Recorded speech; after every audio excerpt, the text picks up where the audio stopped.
What would you do if you had to choose between the love of your life and the child you carried in your womb? In tonight's true-to-life story set in Nigeria, Grace faces the most painful decision any mother could ever imagine. Her husband and son are kidnapped, and she must pick one to save. But the kidnappers had more punishment in store. Listen carefully. Every choice comes with a price. Would you make the same choice Grace made? Watch till the end and decide for yourself. The night in Anangu felt strange. The air was heavy and still. Not even the leaves on the mango tree in the compound were moving. Somewhere in the distance, thunder rolled softly like a warning. But there was no rain yet. Inside the sitting room of the Okafor residence, Grace Okafor sat on the old brown leather chair, fanning herself with a folded newspaper. NEPA had taken the light again hours ago, and the small generator outside hummed weakly. The yellow bulb flickered from the low power, casting long shadows on the wall. Grace glanced at the wall clock for the 10th time in 5 minutes. The hands pointed at 9:30. Richard should have been home long ago. He had left by 6:30 to pick up their 12-year-old son, Chuka, from football training. Normally, by 7:15, they would be home eating dinner. But now, almost 3 hours later, there was no sign of them. She reached for her phone on the table, hands trembling slightly, and dialed Richard's number again. It rang once and went straight to voicemail. She tried Chuka's small phone. Switched off. Grace muttered under her breath, "Where are they?" Her worry began to rise like heat. She got up and walked to the door, peering out through the curtain at the dark compound. The metal gate was still locked. The street outside looked quiet, but something about it made her heart beat faster. A neighbor walking past greeted her through the gate. "Auntie Grace, good evening. Oh, no see Oga today?" Grace forced a weak smile. "Evening, my brother. He went to pick Chuka. They will soon come." "Okay, oh, God will bring them back safe," the man said, and continued walking. Grace closed the curtain quickly and locked the door. She pressed call again on Richard's number. Nothing. "Maybe traffic," she whispered to herself. "Maybe fuel finished." But even as she spoke, she knew something was wrong. If it was traffic, Richard would have called. If it was fuel, he would have borrowed someone's phone. He always called, always. She sat down again, but could not keep still. She got up, walked to the window, then back to the chair. She remembered Richard's words earlier that morning. "Grace, do not wait for us to eat if we come back late." She had laughed then, not knowing how those words would now sound like a curse. At 9:45, she called Chuka's coach. The man answered on the second ring. "Good evening, coach. Please, did Richard come to pick Chuka today?" "Yes, madam," the man said. "He came around 7. I even waved at them as they drove off." Grace's chest tightened. If Richard picked him up at 7, why were they not home by now? "Thank you, coach," she said weakly, and dropped the call. Her heart pounded so hard it felt like a drum in her ears. She tried to distract herself by cleaning the already clean table, adjusting the curtains, even checking the kitchen pot to see if the food was still warm. But nothing worked. At exactly 10:03, her phone rang. It was an unknown number. Grace froze. A strange coldness swept through her body. She hesitated before answering. "Hello?" she said softly. "Madam Grace," a deep voice said. The tone was calm, too calm, like a man who had no fear in his heart. "We have your husband and your son." Grace felt her whole body go numb. What did you say?" "They are with us," the voice continued. "They are alive. For now." Grace jumped up from her chair so fast it toppled backward with a loud thud. "Who are you? What do you want? Please, I will give you money, anything you ask for. Just do not hurt them." The man on the phone did not laugh or shout.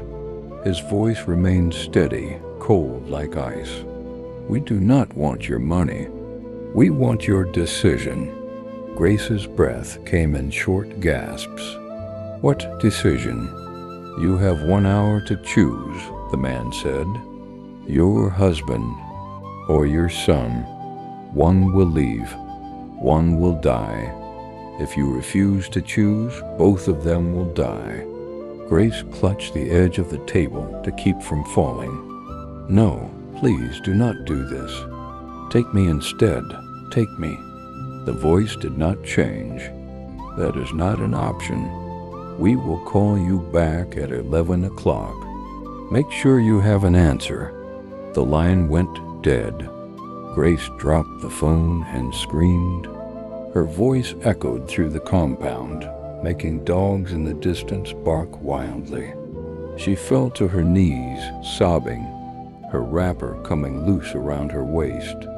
The generator outside coughed and went silent, plunging the sitting room into darkness. Grace grabbed a small rechargeable lamp and switched it on with shaking hands. Her phone rang again. Same unknown number. She snatched it up quickly. "Do not try police," the voice warned. "If you try it, we will put a bullet in both of them now. Please." Grace begged, tears rolling down her cheeks. "Please tell me what you want. Why are you doing this to us?" The man ignored her question. "Wait for our call. 11 o'clock. The call ended again. Grace's body shook violently as she dropped the phone on the table. She whispered, "God, please, please save my family." Minutes later, her phone buzzed. It was a message. She opened it with trembling fingers. It was a video. Grace pressed play. Her heart almost stopped beating. Chuka was kneeling on the ground, blindfolded and crying. His small body trembled with fear. Richard was beside him, also blindfolded, breathing heavily. A masked man stood behind them, holding a gun to Richard's head. Grace screamed and almost dropped the phone, but she forced herself to keep watching, terrified of missing any detail. The man holding the camera spoke. "Choose, Madam Grace, tick-tock." The video ended. Grace dropped to the floor and cried uncontrollably. She rolled from side to side, clutching her chest, calling on God, calling on her late mother, calling on anybody that could hear. Memories flooded her mind. She remembered how she met Richard during youth service in Anuvu, how he offered her his umbrella during a sudden rainstorm, even though he was soaked. She remembered the day he sold his wristwatch to buy malaria, drugs for Chuka. She remembered their wedding day, how he held her hand and whispered, "I will protect you always." But she also remembered Chuka's first day at school, the way he ran to her with a bright smile whenever she picked him up, how he hugged her tight when he got his first prize in class, how he called her Mommy G. "How can I choose?" Grace wailed, beating her chest. "How can I choose?" The wall clock ticked louder and louder as if mocking her. 10:20, 10:30, 10:45. Grace cried until her eyes were swollen and red. She fell to the floor, shaking uncontrollably, praying out loud, "God, please do not let me make this decision. Please let them go. Please do not let me choose." At 10:55, the phone rang again. Grace jumped up and grabbed it immediately. "Your time is almost up," the man said calmly. "Who do you love more?" Grace's lips trembled. "Please do not make me do this. I am begging you." "You have 5 minutes," the voice said, and hung up. Grace screamed again, clutching her hair with both hands, rocking back and forth in the middle of the room. She could barely breathe. The clock ticked too. 10:56, then 10:57, then 10:58. Tears poured down her face as her phone slipped from her hands and hit the floor. She picked it up quickly, terrified that she would miss the next call. The room felt colder now, as if fear itself had entered through the walls. When the clock hit 10:59, Grace sank to her knees and whispered, "God, help me. I do not know what to do." At exactly 11 o'clock, the phone rang again. The sound pierced the silence like a knife. Grace stared at the glowing screen. The unknown number stared back at her. With shaking fingers, she picked it up. The phone's shrill ringing at exactly 11. A clock cut through the silence. Like a blade, Grace O'Caffer's hands shook as she snatched it up. Her lips were trembling, her wrapper barely tied around her waist. "Hello?" she whispered, her voice hoarse from crying. The same deep, calm voice came through the speaker. "Have you decided, Madam Grace?" Grace gripped the phone so tightly her knuckles turned white. "Please, please do not make me do this. Please take me instead. I am begging you, kill me instead." The man's voice did not change. No hint of pity, no anger, only coldness. "That is not an option. Your husband or your son. One lives, one dies." Grace's tears flowed afresh. I cannot do this. I love them both, please. Please do not ask me to choose." "You have no choice," the man replied. "We are not asking you. We are telling you."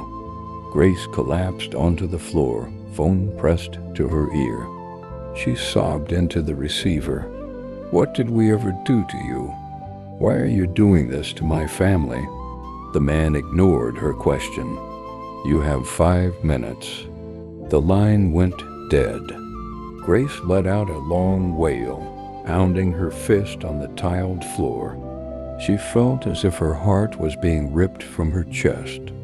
Barely a minute later, the phone buzzed again. This time it was a video call. Grace hesitated, terrified of what she might see. But she answered anyway. The image on the screen froze her blood. Richard and Chuka were kneeling on the floor of what looked like an abandoned warehouse. Both were blindfolded. Their hands were tied behind their backs. A masked man stood behind them, holding a pistol. Chuka's small voice trembled through the phone. "Mommy, Mommy, where are you? I am scared." Grace screamed. "Chuka, my baby. I am here. I am here. Quiet." The masked man barked, slapping Chuka's head lightly with the back of the gun. "Do not touch him." Grace shrieked. "Please, he is just a child." The deep voice, the one that had called her before, spoke from behind the camera. "This is simple, Madam Grace. Say the name of the one who will live. Say it now." Grace shook her head violently. "No, I cannot. You cannot make me choose." Richard raised his head slightly under the blindfold.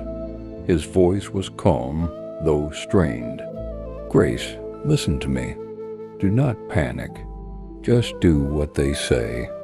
Richard, I cannot choose between you and our son. Grace sobbed. Richard took a deep breath.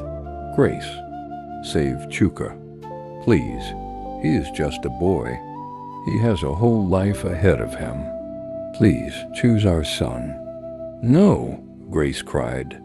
No, we will all leave. They cannot do this to us. The masked man pressed the gun harder against Richard's head. Chuka started crying loudly, calling for his mother.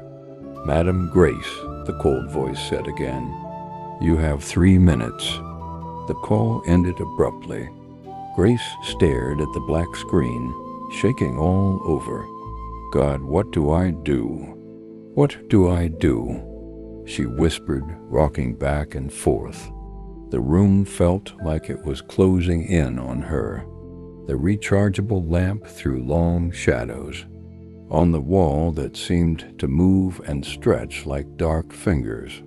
Grace's mind filled with memories, sharp and painful.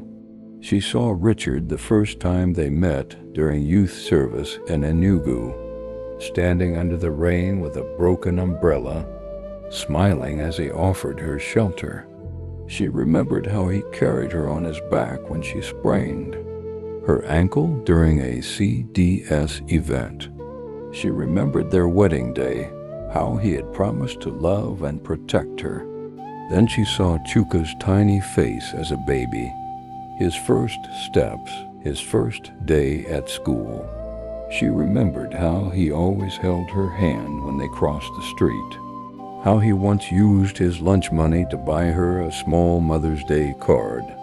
Tears poured down her face as she whispered to herself, how can I choose between my husband and my child?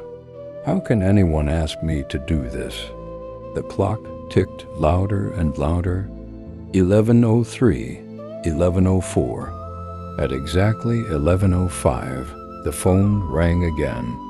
Grace's hands trembled as she picked it up. Time is up, the cold voice said. Say the name of the one who will live. Grace's voice broke. Please, I beg you, do not make me do this. Please kill me instead. That is not an option, the man said, 5 seconds. Please, I cannot. 5, 4.